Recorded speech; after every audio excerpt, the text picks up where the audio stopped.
Bienvenido. Estás escuchando North Phoenix Español. Únete a nosotros en persona cada domingo a las 10:30 de la mañana o búscanos en nphx.church/español. Esperamos que este mensaje sea de bendición.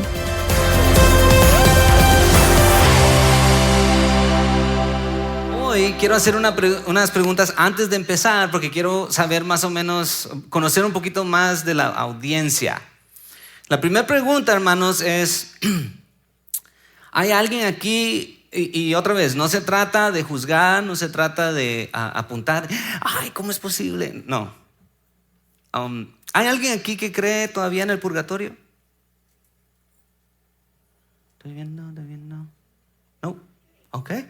Creo que la enseñanza ha venido confrontando todo eso.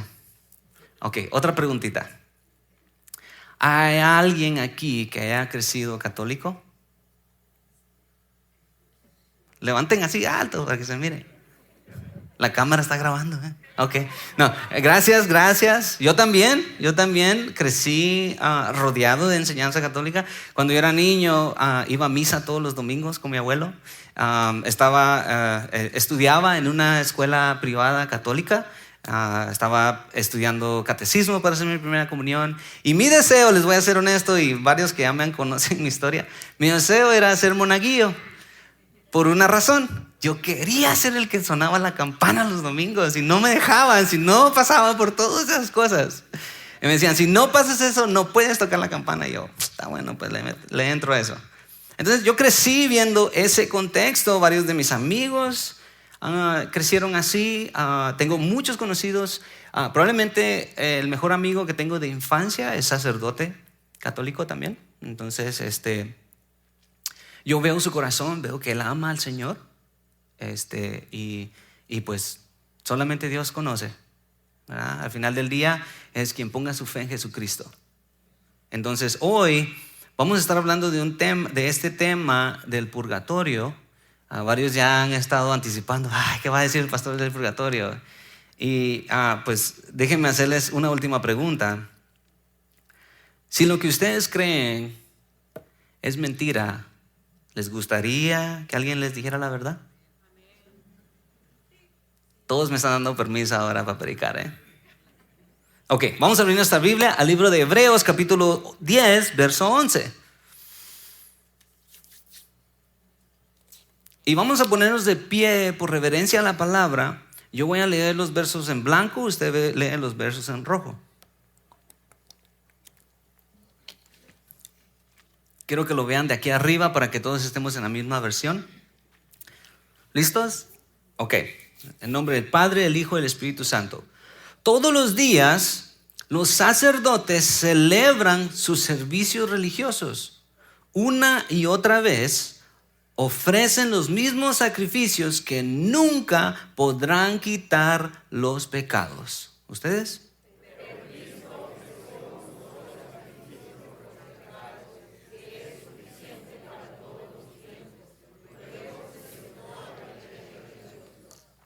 Ahora Cristo está esperando que Dios ponga a sus enemigos bajo su poder.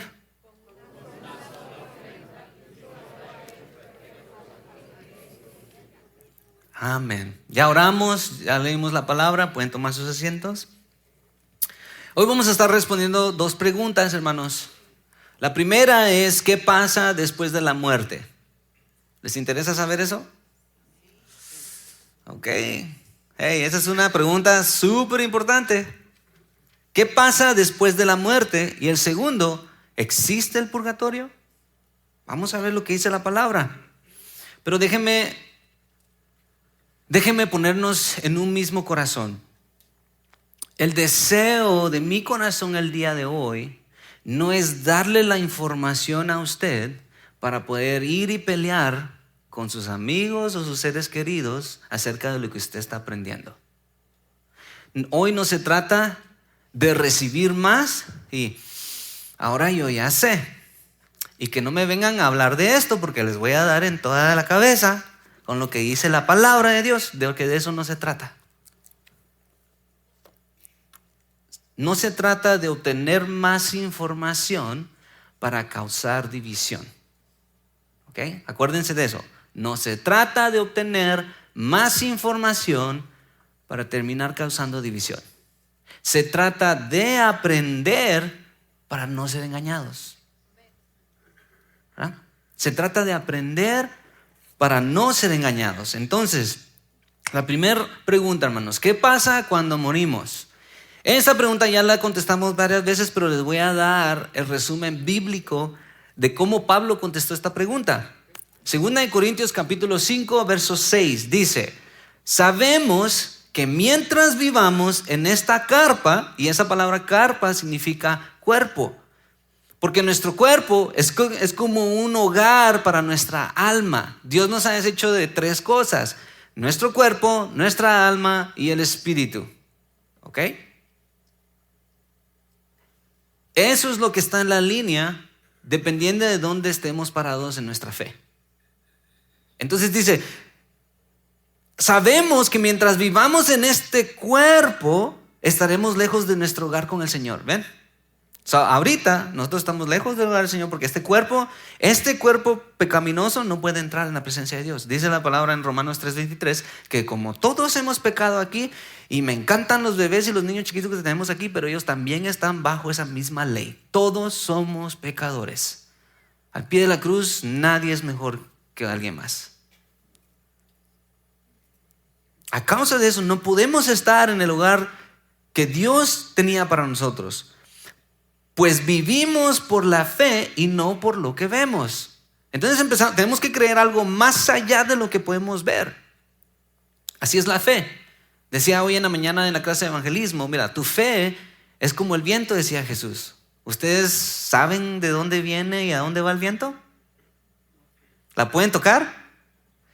¿Lo pueden sentir? Les da vida, ¿no? Entonces dice Pablo a los corintios, tenemos entonces confianza y preferimos dejar este cuerpo e ir a vivir en ese hogar con el Señor. Esa es la esperanza que un cristiano tiene, que cuando se muera, gracias a la relación que tiene con Jesús, gracias a que ha puesto su confianza en Jesús, vamos a ir al cielo. Si le dicen, es que nadie sabe, la Biblia dice que sí puede saber, porque también en Hebreos dice que el Espíritu de Dios le habla a nuestro espíritu y te da la convicción de que estás bien.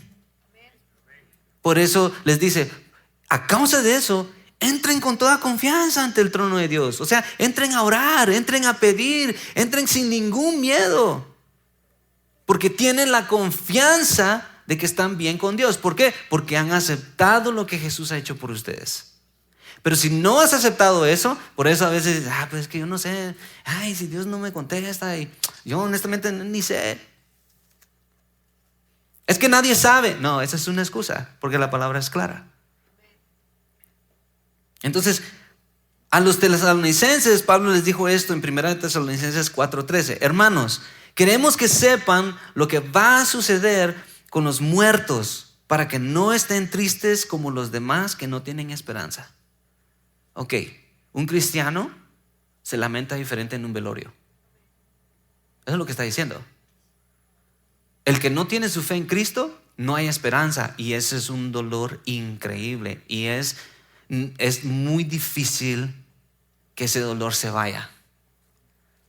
Pero el que sí tiene esperanza dice, bueno, es un dolor, es un paso que Dios nunca quiso para nosotros, pero a causa del pecado es el paso que tenemos que pasar. Sin embargo, el deseo más grande de Dios es estar con sus hijos. Ok, ponga atención a lo que acabo de decir. El deseo más grande de Dios es que estemos con Él, si somos sus hijos. Significa que la muerte es un paso que Dios mira diferente como nosotros lo vemos. Si te tienes que morir para estar conmigo, adelante. ¿Ven cómo cambia eso el punto de vista? El que no tiene esperanza dice, no, la muerte ¿Quién sabe qué va a pasar? Y aparte, si no estoy leyendo para el lugar correcto. Pero el que tiene fe dice, la muerte, decía Pablo, para mí vivo para Cristo. Pero si muero, es ganancia para mí. Yo prefiero estar allá, dice. Pero si Dios me tiene aquí, órale, pues voy a compartir con el resto todo lo que yo pueda para que ellos también tengan la misma esperanza. Esa era la mentalidad de Pablo, un creyente, un hijo adoptado de Dios. Todos somos creación, pero no todos somos hijos. Entonces dice, creemos que Jesús murió y resucitó, y de igual manera Dios hará que todos aquellos que murieron y que creían, ahí está, tenían una relación, que tenían su confianza, que tenían su fe en Jesucristo, resuciten para estar con Él. Los que anunciamos ahora, lo que anunciamos ahora es un mensaje del Señor. Su atención. Los que estemos vivos cuando regrese el Señor, nos iremos con Él. Pero los que ya hayan muerto irán antes de los que estén vivos. El Señor mismo vendrá de los cielos y en ese momento dará su orden con voz de mando de arcángel, sonará la trompeta de Dios y los que hayan muerto en Cristo resucitarán primero. ¿Cuál es la imagen de eso? Exactamente lo que nuestra hermana Rubí acaba de hacer. Porque cuando ella se estaba bautizando, ella estaba dando un símbolo de cómo ella entra al agua, entra a la tumba. El agua significa, es un símbolo de muerte. Estoy sepultado. Por eso nuestro hermano dijo, y me encanta poner esa línea al final de los bautismos: muerta tu vida pasada, boom, ahora estás lista para vivir con Cristo. ¿Ven? Eso es lo que va a pasar, dice, de acuerdo a la Escritura, con aquellos que han muerto en Jesucristo. Van a ser resucitados y ellos van a ser los primeros. Luego, nosotros los que estemos vivos en ese momento, subiremos a las nubes con los resucitados para encontrarnos con el Señor en el aire. Y está hablando del segundo cielo, que es el que ya aprendimos. Y así estaremos con Él, con el Señor para siempre. Si no has estado aquí, yo traigo una imagen, más o menos un visual. Todos aquí vamos a terminar en esa caja un día, si el Señor no viene antes. Si tomaste tu decisión de entregarle tu vida a Jesús, pasas al primer cielo, que es temporal. Si no entregaste tu vida a Jesús, pasas a una celda temporal de castigo. Y después todos vamos a ser juzgados y vamos a tomar nuestro viaje al cielo eterno o al lago de fuego eterno. La única decisión es, ¿para dónde vas a comprar el ticket? Para ir al cielo es absolutamente gratis, porque ya Jesús lo pagó todo. Tú lo único que tienes que hacer es rendirte, aceptar que en tus propios méritos jamás vas a lograr llegar ahí. Eso no importa que tengas la casa de tus sueños, el carro del año, la cuenta bancaria para dejarle toda la herencia a los hijos que tú quieres. Nada de eso te logra llevar al cielo. Eso se va a quedar aquí y se va a acabar un día. Porque esta tierra es temporal. Se va a acabar. Tiene que ser purificada también. Entonces, eso es lo que nosotros creemos acerca de la muerte. ¿Qué pasa cuando nos morimos? ¿Está claro? El Señor no anda, vamos a ver si le adivinan. Les voy a dejar a ver si adivinan. Dios no es así con nosotros. Y eso ha causado muchos problemas, que es lo que nos lleva a responder la segunda pregunta. ¿Existe el purgatorio? Entonces, déjenme darles un poquito de contexto acerca de esta enseñanza. Y es como, ahorita va a ser como una enseñanza de historia bíblica. ¿Okay? Si nunca has leído la Biblia, dice que en Génesis 1 Dios hizo al hombre, hizo a los animales, hizo el cielo, la tierra, las estrellas, la luz, la oscuridad, todo, y todo era perfecto. 2 capítulos después la regamos y todo se echó a perder. Y desde ese momento, Dios sabía que nunca íbamos a poder reconciliar eso nosotros. ¿Ok? Porque cuando Dios nos había dicho, aquí está todo lo que tú quisieras, ¿sabe qué fue lo que decimos nosotros? No es suficiente. Cuidado, hermanas. Cuidado, el esposo, mira, esto es todo lo que yo puedo hacer. No, pero es que queremos, es que hay que hacer aquello. No es suficiente. Me toca aconsejar mucho de eso, nomás por eso les digo. Es cuando introduce entonces el Señor, pasan años y Él introduce lo que conocemos como la ley. Llama a un hombre llamado Moisés y le dice, quiero que vengas, te voy a dar mis mandamientos. Te voy a enseñar a cómo vivir conforme a mi voluntad. Entonces Él lo llama a un monte, a un cerro, y ahí le habla. Y Moisés tiene que escribir la ley. Nosotros la conocemos como los 10 mandamientos, pero eran 600 y pico de leyes que tenían que seguir. Y eran instrucciones exactas de cómo hacer un tabernáculo, cómo acercarse a Dios, cómo sacrificar para el perdón de sus pecados. Él les había dado paso a paso qué tenían que hacer y les dice esto en Deuteronomio capítulo 6, verso 6, que es lo que nosotros tratamos de hacer en esta iglesia para usted y su familia. Dice, recuerda siempre estos mandamientos que te doy hoy. Enséñaselos a tus hijos y háblales sobre ellos cuando estés en tu casa, cuando camines, cuando te acuestes y cuando te levantes. Escríbelos y átalos en tu brazo como un recordatorio y llévalos como cinta en tu frente. Por eso yo me quiero ir a poner un tatuaje de los 10 mandamientos. Estoy jugando, Nomás, yo vi que estaban muy serios y dije, ok, nomás estoy jugando. Pero dice, escríbelos y átalos en tu brazo como un recordatorio y llévalos como cinta en tu frente. Escríbelos en la puerta de tu casa y a la entrada de tus ciudades. Lo que Dios quería era que la gente conociera lo que Él quería para ellos. Para el tiempo en que entra Jesús a la escena, nada de eso pasaba. Solamente los sacerdotes tenían acceso a la escritura de Dios. Eso había desbalanceado todo, hermanos. Entonces Jesús empieza a hacer lo opuesto que los sacerdotes hacían. Los sacerdotes decían, no, tú tienes que tener este nombre, tienes que empezar así, tienes que empezar así, tienes que tener estas calificaciones para poder entrar y empezar a conocer la palabra. Y el pueblo se quedaba en las nubes. Y era así como se empezó a convertir en un sistema de control en lugar de una cultura de amor y de lo que Dios quería para ellos. Por eso la palabra tiene que ser lo principal para nosotros. Por eso yo le digo, antes de darle un consejo, ¿qué tanto peso tiene para ti la palabra? Porque todo lo que te voy a dar es de la palabra. Y si a ti no te importa la palabra, te va a entrar en un oído y te va a salir por el otro. Y eso muchas veces no es ni culpa de la gente. Es simplemente la generación que no ha ido haciendo el trabajo.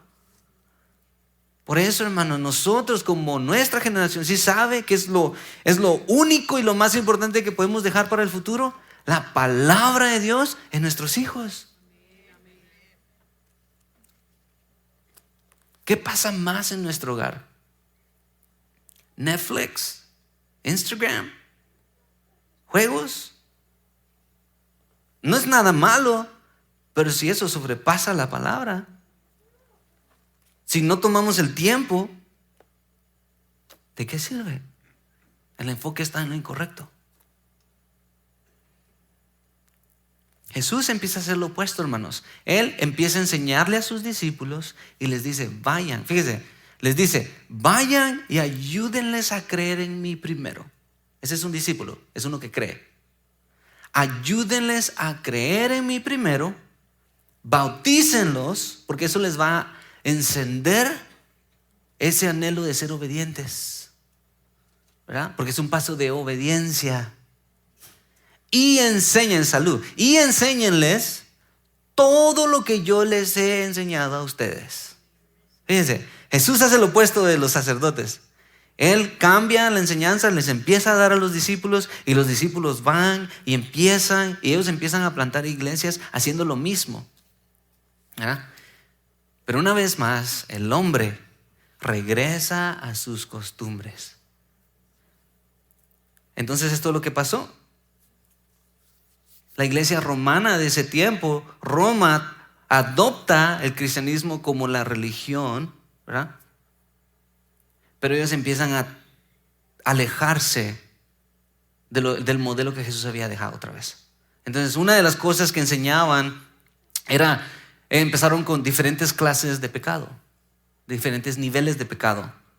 Habían pecados de condenación eterna. Por ejemplo, si tú matas, olvídate, no tienes entrada al cielo. Pero si tú dices una mala palabra, va a haber una limpieza que tal vez te quite ese pecado. Eso fue lo que empezaron. ¿Verdad? Ahí es donde empieza a introducirse la doctrina del purgatorio. Y esto es lo que pasó. ¿Qué es lo que dice la doctrina católica acerca del purgatorio? Porque de ahí viene esa enseñanza primordialmente. ¿Ok? Creo que pasaron 3 errores, hermanos. Y les soy honesto, esos errores los he visto también en iglesias cristianas. Número 1, revelación extra. El Señor me dijo, ok, ya, pero Dios nunca va a hablar en contra de lo que ella dijo. Él ya habló todo lo que tenía que hablarnos. No, pero venga, mire, este es un lugar donde hay profecía. Aquí está la profecía que necesitas, no necesitas nada más. Revelación extra. Número 2, mala interpretación, cuando se sacan versos de contexto. Y número 3, costumbres. ¿Okay? También pasan en las iglesias cristianas. ¿Okay? Que les voy a dar un poquito de historia. Me tomé horas investigando. Se me olvidó agarrar mi libro. Si me pueden pasar el libro que está dentro de mi mochila. Quiero mostrarles este ejemplo. Nosotros tenemos nuestra Biblia. Y hubo una reunión de líderes que dijeron, ok, tenemos que decidir qué es lo que se va a hacer con la Biblia. Entonces nosotros, los cristianos, decidimos agarrar los 66 libros que hablaban de una sola historia. Jesucristo es el único camino al cielo, no hay otra manera. Todos los libros de esta Biblia hablan de ese mensaje. Pero en la Biblia católica hay otros escritos, ¿verdad? Los manuscritos de Enoc, el rollo de Melquisedec. Es otra Biblia literalmente, ¿verdad? La única razón por la que nosotros no lo aceptamos como escritos de ese tiempo, pero no como la autoridad máxima para nosotros, es porque estos 66 libros se enfocaban en Jesús. Estos se enfocaban en otros caminos. Por eso dijimos, no, solamente Jesús, ¿verdad?, es el que nos lleva al cielo. Estos sí aceptamos que existen, pero no hablan de la misma historia. Eso es todo. Lo quise comprar para que ustedes vieran. Es bastante. Y dije, ¿será que lo leo, Señor? Bueno, no, porque tú me llamaste a enfocarme en tu palabra, nada más. Los libros de Enoc, los apócrifos, esos son libros que se iban a agregar a las escrituras, pero no enseñaban el mismo mensaje. No, eran otras raíces de caminos. Entonces dijeron, no, estas son. También enseñanzas por sacar versos de contexto, como 1 Corintios 3:13. Pero en ese día el trabajo de cada uno se dará a conocer como realmente es. Ese día habrá fuego para poner a prueba su trabajo y para demostrar la calidad de lo que cada cual ha hecho. Si lo que alguien construyó resiste al fuego, ese constructor recibirá su recompensa. Y ahí empezaron a decir, ¿ya ves? Todo va a ser probado. Sí, pero leyendo el contexto estaba hablando de algo diferente. ¿Ok?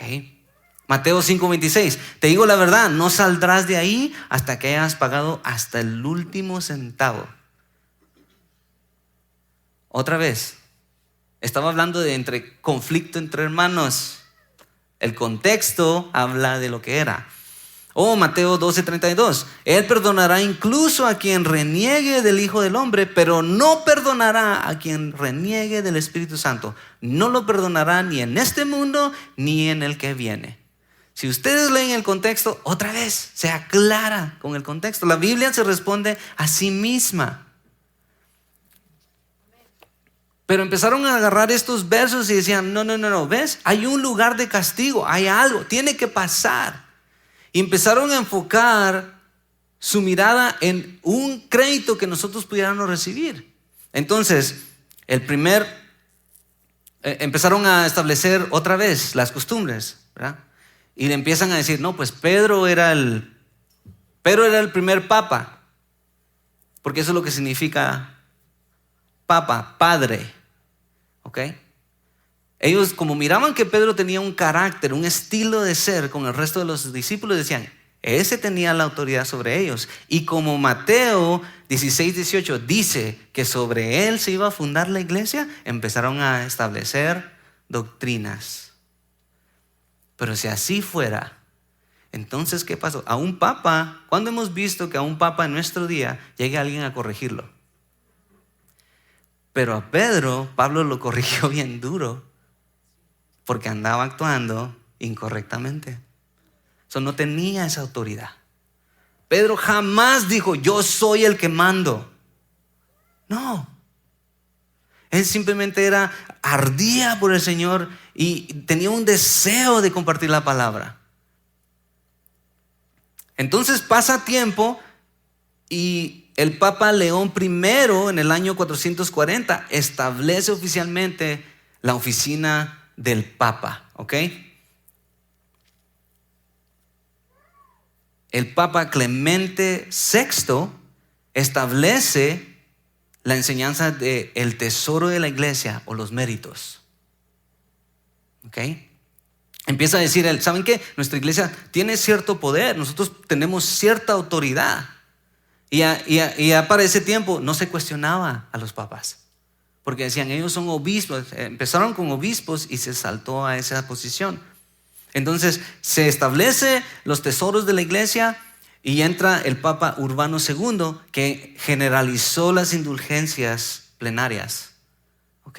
Él empezó a decir, ¿sabes qué? Nosotros, como tenemos cierta autoridad, tenemos la autoridad de disminuir o agregarle a tu castigo. Y es ahí donde se abre oficialmente la venta de indulgencias. Por medio de un hombre que era increíblemente inteligente en mercadotecnia de su tiempo. Se llamaba Johann Tetzel.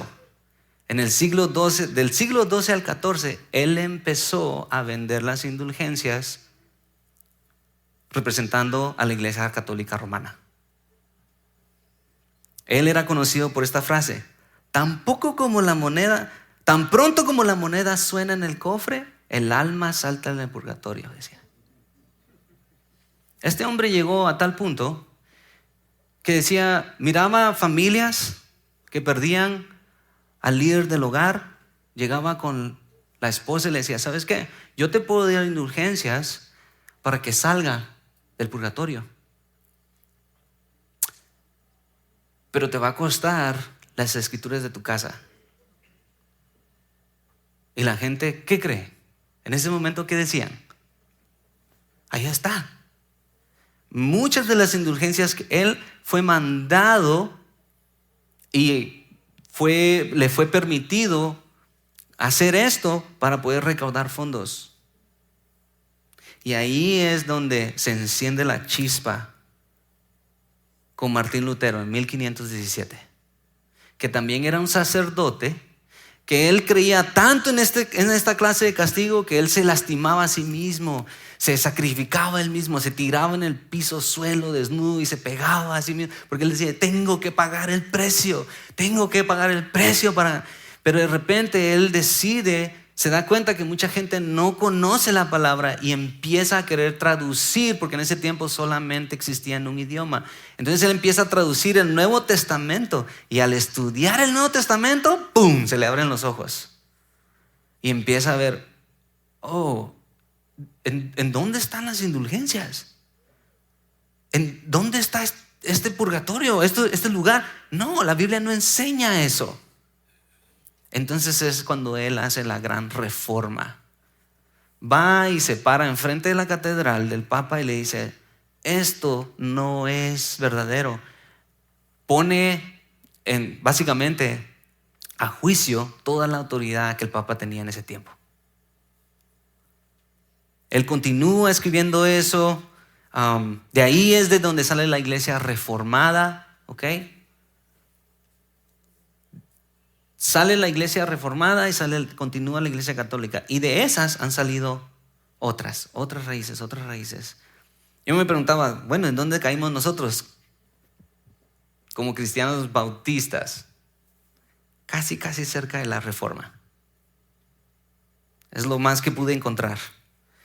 Pero esto es el punto, hermanos. Cuando la autoridad espiritual se separa de la palabra de Dios, el evangelio se distorsiona y el miedo reemplaza la gracia. Cuando la autoridad espiritual se separa de esto, todo se echa a perder y empezamos a vivir más por miedo que por gracia. Por eso, hermanos, ¿qué es lo que las personas creen del purgatorio? Esto es lo que yo encontré. Que es un infierno pequeño, que es un lugar de castigo del cual se puede salir, que es un infierno temporal. Se puede salir porque si tú pagas lo suficiente, nosotros te podemos dar un pase. ¿Okay? Existe para limpiar a los pecadores. Hay, ¿verdad? Todos, dice que todos, aún creyentes, pasamos por ahí. Eso es lo que dicen, ¿verdad? Las personas que van ahí ya están salvadas, pero no listas para el cielo. Se puede reducir el tiempo en el purgatorio con buenas obras de indulgencia o indulgencias. Casi todos los creyentes pasarán por ahí antes de llegar al cielo. Y lo más que yo he escuchado, y es un testimonio personal, y sé que esto va a sonar fuerte, pero quiero que vean la severidad de la falta de entendimiento. El primer velorio que me tocó hacer como pastor, la persona que estaba ahí al frente dice, si ustedes no vienen a confesarse, este bebé se va a perder. Porque está siguiendo nuestras oraciones mientras camina para llegar al cielo. Eso es lo que yo he escuchado. Entonces, ¿qué es lo que dice Apocalipsis 21:27? No entrará ya nada impuro, ni el que haga cosas vergonzosas. Y si lo dejamos ahí, ¿verdad? O diga mentiras. Y si agarramos ese verso y es lo que pasa todo el tiempo, no, pues nadie. ¿Quién va a entrar aquí siguiendo ese estándar? Pero eso no es todo lo que dice el verso. Solo los que tengan su nombre escrito en el libro de la vida del Cordero llegarán allá. ¿Ven? Si leo un pedacito nomás, yo puedo sacar una doctrina de ahí, pero la palabra se responde. Entonces, una vez más, hermanos, respetamos lo que ellos creen, ¿ok? No se trata de ir y ya ves, te engañaron. Dios es el que convence el corazón. Nosotros solamente somos llamados a vivir y compartir la palabra, ¿verdad? Así como hicieron con nosotros. Yo cuando vine a este país solía ir a la iglesia católica una semana, pasó una semana de descanso, y cuando vine aquí mis papás eran cristianos y ya era cristiano yo. Y dije, ok. Así me pasó a mí, hermanos. Creo que Dios ya tenía un plan, ¿verdad? Acuérdense que toda esta información no es para debatir, no es para pelear, es simplemente para reconocer de dónde el Señor nos ha venido enseñando. Entonces, ¿qué es lo que enseña la Biblia acerca de estos lugares? Número 1, solamente por medio de Jesús vamos al cielo, no por obras y esto es sumamente importante, una vez salvos, siempre salvos. Porque nuestra salvación no depende de lo que nosotros podamos hacer o no podamos hacer. La salvación depende de lo que Jesús ya hizo en la cruz. Hebreos 9:27, amén. Esto es para el Señor, déselo. Todos los seres humanos morirán una sola vez y después vendrá el juicio. Lucas 23:43. Entonces Jesús dijo: te aseguro que hoy estarás conmigo en el paraíso. 2 Corintios 5:8. Tenemos confianza y preferimos dejar este cuerpo e ir a vivir en ese hogar con el Señor. Romanos 8:1. Así pues, ahora Dios no condena a los que están unidos en Jesucristo.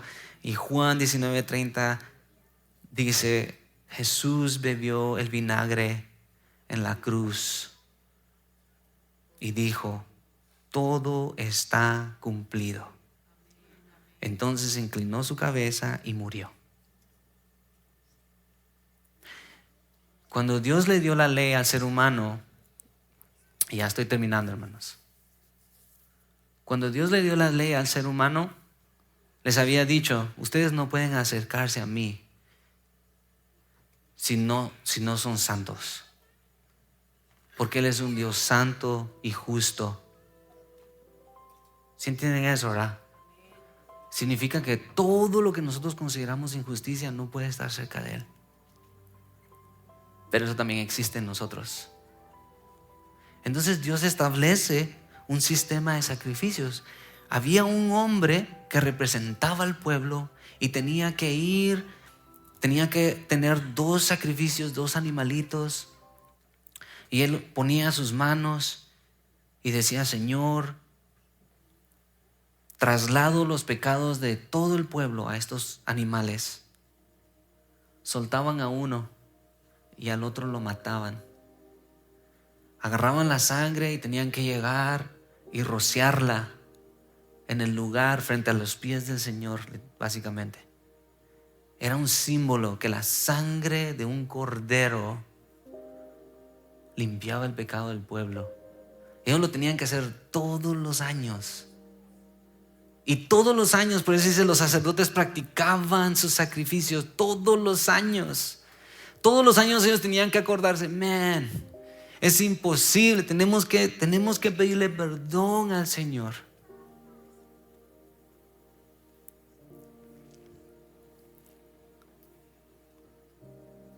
Cuando el sacerdote terminaba de hacer el sacrificio, la presencia de Dios llegaba. Y él decía: hecho está, Señor. Y salía y les decía: ya estuvo, ya Dios cubrió nuestros pecados. Y la gente se levantaba celebrando y sonaban las trompetas y decían: gracias, Señor, gracias. Era un proceso que Dios había dejado con bisturí. Tenían que seguir paso por paso para hacer ese proceso perfecto. Si el sacerdote entraba a la presencia de Dios y no se había purificado, ahí quedaba. Es más, no lo podían ni entrar a recoger, lo tenían que jalar con un lazo. Él tenía que llevar amarrado un lazo porque no podía entrar nadie. Cuando Jesús está en la cruz, los que estudian la palabra han encontrado que cuando Jesús dice: todo está cumplido, era la misma hora en que el pueblo estaba celebrando la Pascua. Jesús estaba haciendo el mismo ritual, pero con su propia vida. Y Él era el Cordero perfecto, con el suficiente poder para cubrir todos los pecados de todo el mundo por todas las generaciones pasadas, presentes y futuras. Porque Él era el Hijo perfecto de Dios.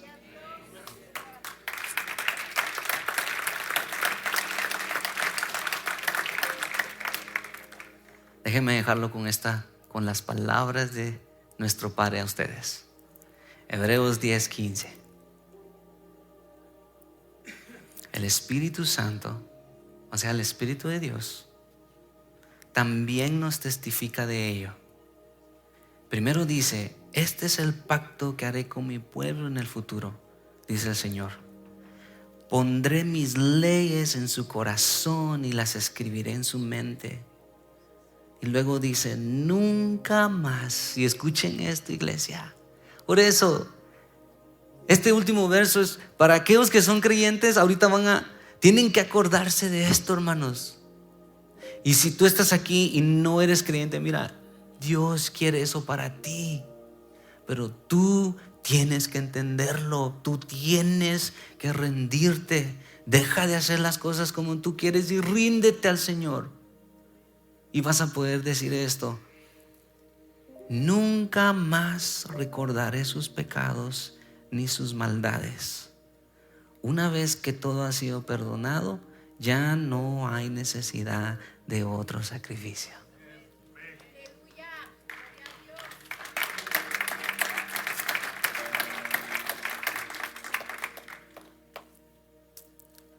Yo prefiero creer esto que un lugar de donde no hay esperanza y castigo.